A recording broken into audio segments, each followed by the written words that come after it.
para te explicar por que a reunião para votar o impeachment do Augusto Melo desapareceu dos noticiários. Você vai lembrar que no fim do mês de janeiro, em 20 de janeiro, chegou a existir uma reunião que foi longa, demorada e acabou suspensa bem na hora em que se votaria pelo impeachment do presidente ou não. A justificativa na oportunidade é de que já era muito tarde e não havia segurança para os participantes. Lá se vão 2 meses e nada dessa reunião ser remarcada para que pudesse ser concluída, para que os conselheiros votassem pelo sim do impeachment ou não em relação ao presidente corintiano. Confesso que achei bem estranho esse sumiço dos noticiários e mais do que isso a marcação de uma reunião.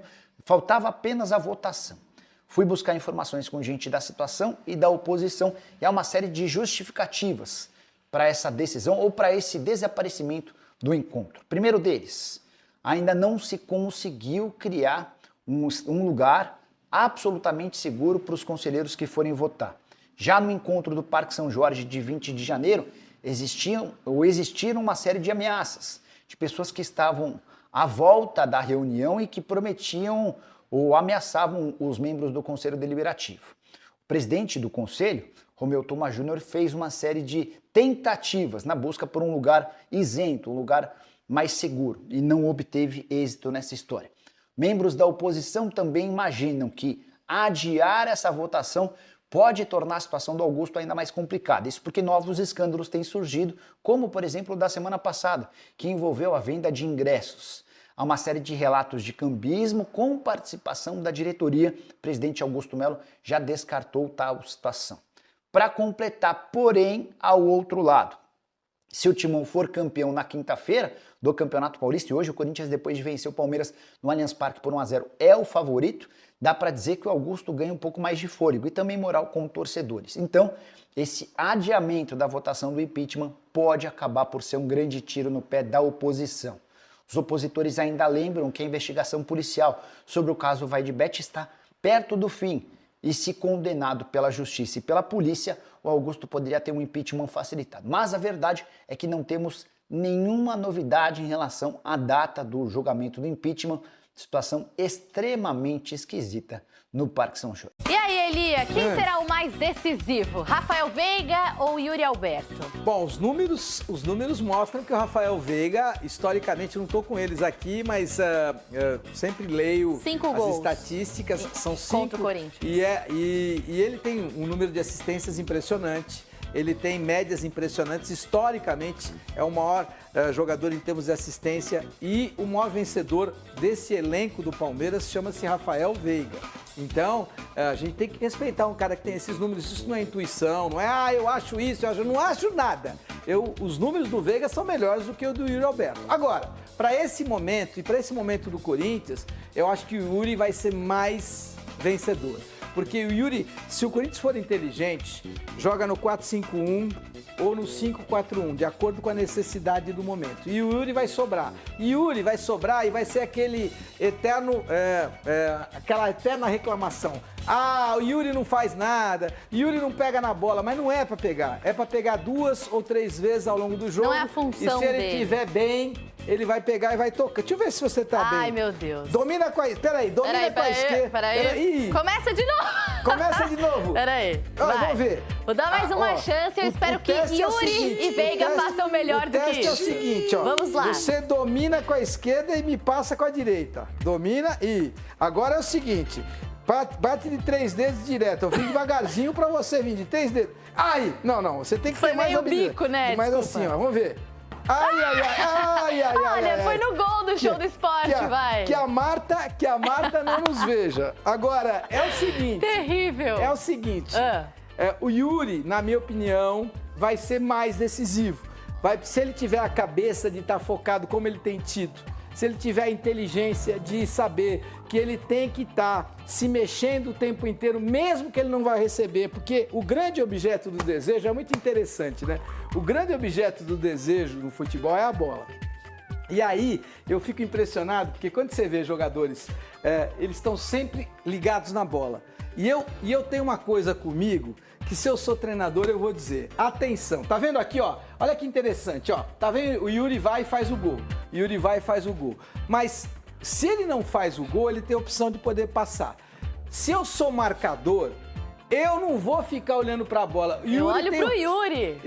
E olha, a bola não faz gol. Eu vou olhar pro Yuri. E tem um marcador. E os jogadores do Corinthians que são opção, entre eles o Memphis Depay, por exemplo, que aliás também não fez gol em clássico. Pois hein? de um lado você tem o Memphis que ainda não marcou e o Estevão do lado do Palmeiras que também não marcou em clássico. Chuta pra cá, garoto, chuta pra cá que não deu pra ver, não pode, a bola só pode fazendo sair. o meu curso, calma, não o seu. calma, não vamos, atenção, a bola vai sair de linha de canhota, entendeu não?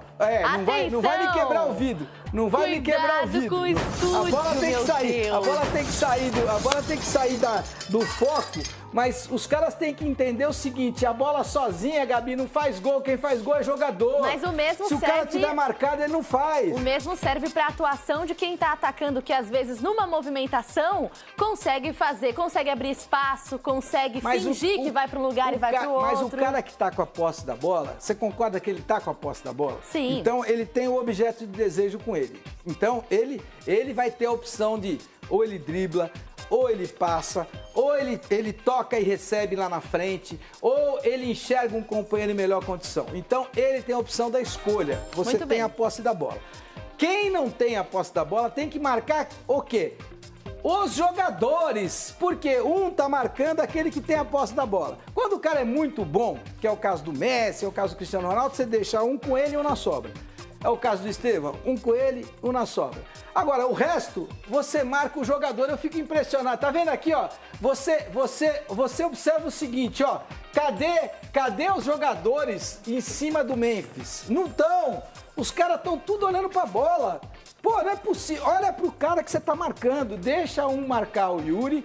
E se o cara passar pelo Yuri, sorte do Yuri. Quem foi muitíssimo bem marcado no primeiro jogo foi o Estevão. Muito se falou sobre o fato de ele ter ficado sobrecarregado, o Veiga não conseguia quebrar linha, como você já disse que não tem essa característica. O Estevão tomou algumas decisões equivocadas no primeiro jogo, mas merece. Uma decisão equivocada. A principal delas. Olha, é engraçado. De não tocar a bola. Teve uma bola que ele poderia ter tocado e que o Facundo estava bem para receber e poderia ter feito gol e ele tomou a opção errada de ir para dentro. E aí acabou perdendo a posse de bola e perdeu um ótimo ataque do time do Palmeiras. Mas foi uma decisão errada. Por isso, as críticas são desproporcionais? Não é. Quando o próprio treinador, ele vai para... É isso que eu quero deixar claro. E eu não tô aqui para defender o Estevão, não tô aqui para defender o Rafael Veiga. Esses caras são super bem pagos. O Estevão vai fazer um sucesso danado no Chelsea. Amém. Ele vai ficar entre os jogadores mais bem pagos do mundo e merece tudo que ganhou e tudo que vai ganhar. Tá tudo certo. Eu não tô aqui para defendê-los. Eu tô aqui para ser justo. Essa é a minha missão. Minha missão é fundamentar as posições e ser o mais justo possível. Veja só, quantas vezes o Estevão salvou o Palmeiras? Nunca o Abel, com aquele tom dele, que é o tom de falar o coletivo, que é o importante, o modelo, que é importante, o sistema, que é importante, o processo, que é importante, nunca um só jogador, ele nunca foi lá e criticou, nem elogiou o Estevão na mesma proporção que ele criticou agora. Então eu não gosto disso, quer dizer que o cara arrebenta pra você, te salva um monte de vezes e você fica quietinho. Aí essa não é uma tentativa de instigar o jogador, tirar o melhor dele, de incomodar Estevão, Rafael Veiga. Mas é na coletiva que você faz isso? Eu não acho que tenha que ser assim. Ainda mais se você não elogia publicamente. Mas eu tô tentando fazer a leitura de estratégia do português. Não, a minha estratégia é a seguinte. A minha estratégia, eu, treinador, eu vou trazer o Estevão e o Rafael Veiga na minha sala, vou mostrar os vídeos pra ele. Falar, ô garoto, onde você pensa que tá, caramba? Quem você pensa que é? Mas eu e ele. Só eu e ele. Sem trazer isso tá vendo publicamente. Isso aqui? Você tá vendo esse? Olha isso aqui, ó. Pô, ó o Facundo livre aqui, incompetente. Você não enxerga? Você tem que fazer isso, tem que passar o cara. O teu erro custou a nossa vitória, custou o nosso empate. Entendeu o que eu tô te falando? Entendi. Não faça mais isso. Eu e ele. Depois vou chamar o Rafael Veiga e falar, ô Veiga, você vai esperar até quando para tomar essa posição aqui? Vamos ser mais criativos, vamos ser mais decisivos. Quem tem essa cobrança do outro lado é o Memphis Depay, que jogou pelas eliminatórias no jogo da Holanda contra a Espanha por 84 minutos. Ficou bastante, né? Alguns comentaristas holandeses elogiaram, outros criticaram, assim como acontece na imprensa brasileira. Elia, o Memphis tem o que é necessário para ser decisivo nesse clássico e marcar o primeiro gol dele contra o Palmeiras? Memphis é craque, não adianta nada. Memphis é craque. Só que se ele não entender que Deus deu um talento genial para esse cara aqui. Diferente. Quando ele toca na bola, você já vê que é diferente. Quando ele tá olhando, o jogador craque, quando ele tá olhando para a bola, você já vê que ele olha diferente. A bola chama ele de senhor, ela respeita ele. Tá tudo bem. Só que no futebol de hoje, se você só tiver o talento, se você não tiver entrega física, se você não tiver intensidade, não vai chegar e vai atrapalhar o seu time. É isso que faltou para ele nos últimos jogos? É o que tem faltado para ele e que ele está começando a querer entender que aqui se joga numa intensidade diferente. E eu fico muito encantado com essa colocação do Memphis, porque ele sabe disso. As pessoas que convivem com ele me disseram, o Memphis sabe disso. Ele sabe que a intensidade aqui é outra. E eu fico encantado com isso, porque as pessoas vivem decantando em prosa e verso futebol na Europa.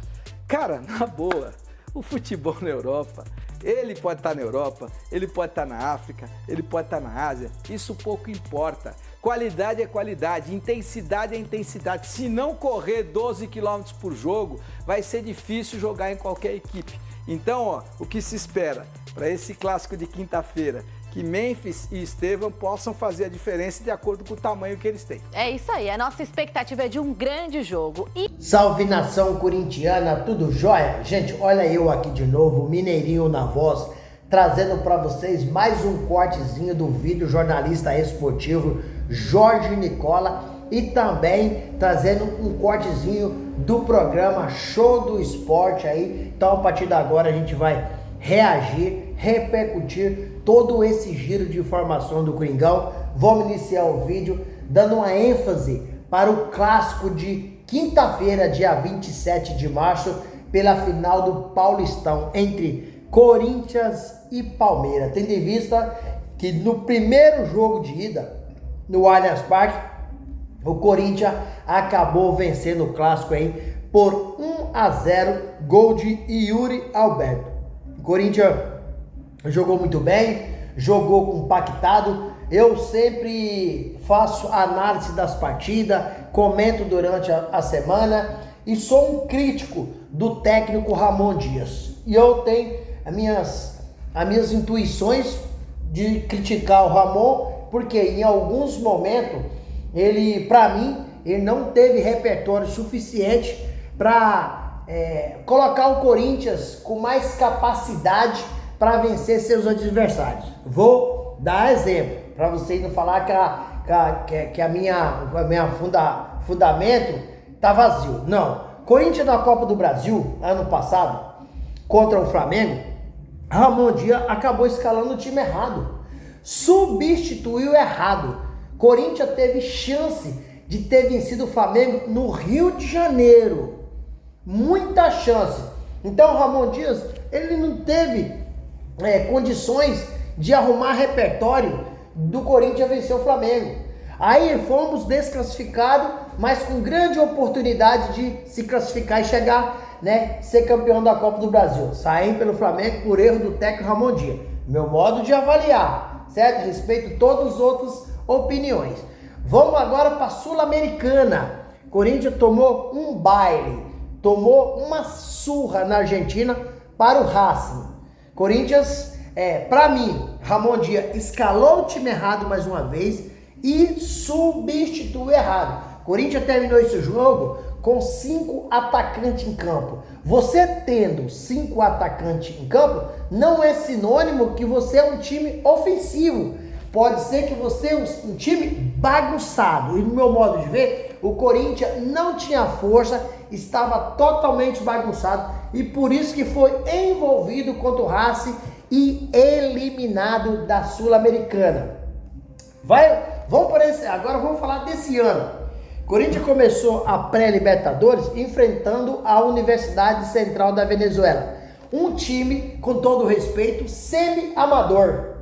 E aí o Corinthians sofreu para passar por Universidade Central da Venezuela. Empatou lá em 1-1 e para ganhar aqui na Neoquímica Arena de 3-2 foi aos 43 minutos do segundo tempo com gol de oportunismo de Yuri Alberto.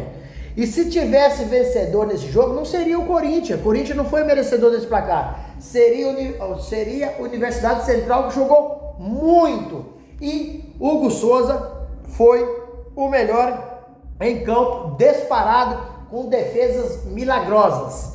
Aí classificamos na Bacia das Almas, pegamos o Barcelona de Guayaquil. Corinthians acabou tomando 3-0 lá no Equador, fora o chocolate, uma verdadeira surra de bola que o Corinthians tomou. Em casa vencemos por 2-0, mas não foi o suficiente, que teríamos que tirar os 3 gols de diferença. Então o Corinthians, mais uma vez, um vexame, um absurdo, assim, algo muito vergonhoso. Corinthians foi eliminado, não conseguiu se classificar para o grupo de fase da Libertadores. Culpa de Ramon Dias, porque no Equador escalou o time totalmente errado. No Corinthians, nunca treinou o Corinthians com 3 zagueiros, com João Pedro Choca, Gustavo Henrique, João Pedro Choca, André Ramalho e Félix Torres. Jogou na Argentina desse jeito, tomou um baile. Então, mais uma vez, Ramon Dias errou. Agora, por que eu estou dando esse crédito para o Ramon Dias? Porque no jogo contra o Palmeiras, era um jogo decisivo para ele e para a sua comissão técnica. Se o Corinthians tivesse perdido o primeiro jogo contra o Palmeiras, diferença de 2 para 3 gols, o Corinthians estaria eliminado do Campeonato Paulista, porque o Corinthians jamais vai reverter um placar de 2, 3, de diferença. Não conseguiu contra o Barcelona de Guayaquil, que é um time muito menos qualificado que o Palmeiras. Diante do Palmeiras, esquece. E se ele tivesse perdido, o Corinthians tinha perdido o título paulista desse jogo de ida, e também Ramon Dias, toda a sua comissão técnica, tinha perdido o emprego. Mas Ramon Dias percebeu alguns gatilhos muito importantes. Quais são? Primeiro, que ele viu que o Rodrigo Garro não está 100% na sua condição plena. Está recuperado, porém não está conseguindo entregar seu 100%, porque veio de uma tendinite no joelho. Aí, qual foi o gatilho? Sacar o Rodrigo Garro, colocar no banco, e pegou e colocou Romero no ataque para abafar e puxou para o meio de campo Memphis Depay. Então, Ramon Dias, como armou esse time meio de campo? Armou dentro de um tripé: Ranieri, José Martini e Carrillo. Fechando esse losango no meio campo, ele trouxe Memphis Depay, que é um cara também muito forte e não deixou espaço para o Palmeiras jogar. Mais especificamente, ele não deixou espaço para o craque do Palmeiras armar jogada, que é o Rafael Veiga. Esse cara joga muito, muito inteligente, multicampeão no Palmeiras. E o Palmeiras, quando tem o Rafael Veiga nulo, o Palmeiras cai 50% das suas ações ofensivas. Por isso que eu estou dando crédito para Ramon Dias. Ele foi, para mim, cirúrgico, decisivo nesse primeiro jogo. Depois, ele colocou Fabrício Angileri fazendo uma marcação individual em Estevão, que é outro criador do Palmeiras, é outro garoto craque, é um talento absurdo, joga muito, tá fazendo sucesso no Palmeiras e vai fazer sucesso, muito sucesso no Chelsea, ganhando muito dinheiro, porque era merecedor, joga muito. Quando ele anulou essas duas peças do Palmeiras, o ataque do Palmeiras ficou um ataque comum, porque a bola não chegava. E quando a bola chegou, o sistema tático que Ramon Dias montou foi perfeito, porque Gustavo Henrique, Félix Torres não perderam uma bola no alto. Palmeiras, então, quando tinha a oportunidade de cruzar, o sistema defensivo cortava. Quando o Palmeiras batia escanteio, sistema defensivo do Corinthians cortava, que no caso é Gustavo Henrique e Félix Torres. Também, Mateuzinho, para mim falta qualidade para jogar no Corinthians, até porque o Corinthians está buscando aí um lateral direito para fazer essa função. O Mateuzinho, para mim, é uma reserva de luxo. E Ramon Dias não é segredo, que já pediu um lateral esquerdo, um lateral direito. O lateral esquerdo chegou, que é o Fabrício Angileri, que é um zagueiro e 2 atacantes velocistas. Porque Ramon Dias não está satisfeito com o Mateuzinho. Mas nesse jogo, especificamente o do Palmeiras, Mateuzinho foi muito bem. Não foi por causa que ele salvou um gol do Rafael Veiga em cima da linha. É porque ele fez parte do sistema defensivo que não deu espaço para o time do Palmeiras jogar. E na frente ele colocou Espetado e o Roberto e Romero. Então o Palmeiras não tinha como sair jogando, porque esses dois jogadores são muito rápidos, são muito velozes, não deu espaço para o Palmeiras. Então, no meu modo de ver, o Corinthians só pega o título para o Palmeiras na quinta-feira às 21h35, se o Corinthians entrar dentro de campo, aquele tal de oba-oba que já ganhou. Não já ganhou, porque isso aconteceu em 1993. Às vezes, para os mais novos que não lembram, eu vou refrescar a memória de vocês. Porque em 93 o Corinthians venceu o primeiro jogo por 1-0 e no segundo jogo o Corinthians tomou de 4, porque entrou com oba-oba. Então, o Corinthians tem que ter cuidado, porque o time do Palmeiras é um belíssimo time, um time extremamente qualificado, um time extremamente bem armado pelo técnico Abel Ferreira, que é um estrategista multicampeão aqui no Palmeiras, né? Tá buscando o seu 11º título. O Corinthians, com o seu técnico Ramon Dias, tá buscando aí seu primeiro título com a camisa do Corinthians. E o Palmeiras, se ganhar esse título, será tetracampeão paulista. Então o Corinthians precisa quebrar essa hegemonia do Palmeiras, assim como o Palmeiras quebrou do Corinthians em 2020. Se o Corinthians tivesse ganho também, seria o primeiro time a ser tetracampeão paulista dos tempos modernos. Isso aconteceu só lá em 1919, o campeonato era totalmente diferente. E sobretudo, o Corinthians precisa sair dessa fila de 6 anos sem conquistar nada. O maior tempo após 1977. Isso é vexatório para um time da grandeza, do brilhantismo que é o Corinthians, um dos maiores times do mundo. Então o Corinthians está no caminho certo e precisa jogar sério, jogar bem certinho, equacionado, porque tem tudo para o trio de ouro brilhar contra o Palmeiras. Memphis, Rodrigo Garro e Yuri Alberto tem tudo para ter uma noite muito feliz, para ter uma noite de jogadas maravilhosas e Corinthians vencer esse jogo com os 2-0, levantar a taça com todo aí prazer do mundo, que é dar alegria aos torcedores corintianos, que nós merecemos muito. E eu acredito. Eu quero saber como é que você tá na sua expectativa, tá assim, sabe? Tá confiante? Eu tô muito confiante. Então, quinta-feira, se Deus quiser, vai dar a nós. E para fechar o vídeo, vamos falar um pouquinho aí do impeachment do presidente Augusto Melo. Dia 20 de janeiro, teve uma reunião para votar em impeachment ou não do presidente Augusto Melo, e ela acabou sendo suspensa porque não havia segurança suficiente. Então os conselheiros ficaram com medo e suspendeu. Ficou em marcar uma nova data.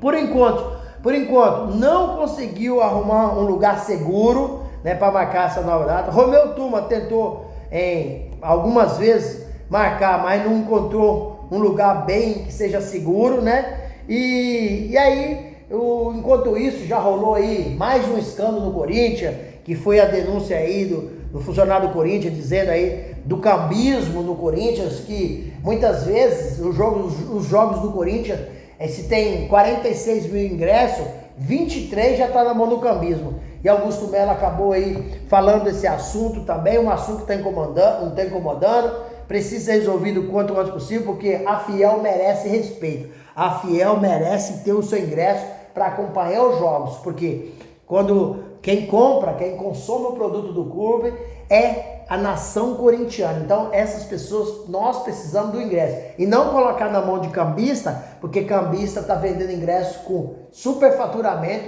e o torcedor corintiano não aguenta mais isso. E há algum tempo que a torcida que nós estamos reclamando, e alguns precisam o quanto antes possível dar uma solução. A solução é fazer leitura facial, né, para identificar e para fazer as vendas de forma correta. Se o Corinthians for campeão paulista, Augusto Melo acaba se fortalecendo e ganhando mais força, né? E inclusive está no final aí da investigação, né, da polícia sobre aí a Vai de Bet. Então todos esses imbróglios jurídicos precisarão ser resolvidos o quanto antes possível, porque o Corinthians é um time que merece um trabalho sério e todos que ali estão têm que pensar em prol somente do Corinthians. O Corinthians campeão, o Corinthians vencedor, um dos maiores clubes do mundo, não pode passar tanto tempo sem conquistar título, um dos maiores clubes do mundo, e não pode dever a quantidade que deve hoje, que é 2,4 bilhões.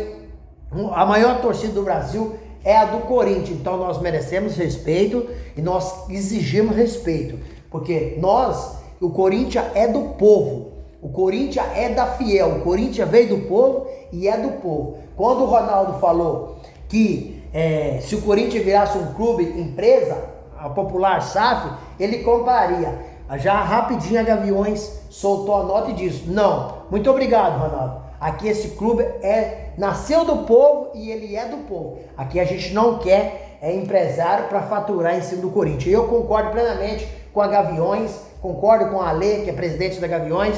Não, o Corinthians é do povo. Então, quem está ali no clube todo dia, no dia a dia, acompanhando jogos, viajando com o clube, somos nós. Nós que amamos esse clube e não queremos ver esse time aí com algumas pessoas que trabalham lá e prestaram de serviço ao Corinthians, como ex-presidente que deixou o clube muito endividado, confissão de dívida, uma série de outras coisas. Corinthians é o maior time brasileiro, a maior torcida brasileira e é um clube que merece aí todo o nosso respeito. E os jogadores que lá estão precisam nos representar dentro de campo, suando a camisa, com muita raça, muita dedicação para levar alegria para os torcedores. Gente, quero finalizar o vídeo, agradecer vocês pelo apoio, agradecer vocês pelo carinho, estou muito feliz, meu canal está crescendo muito, graças a Deus.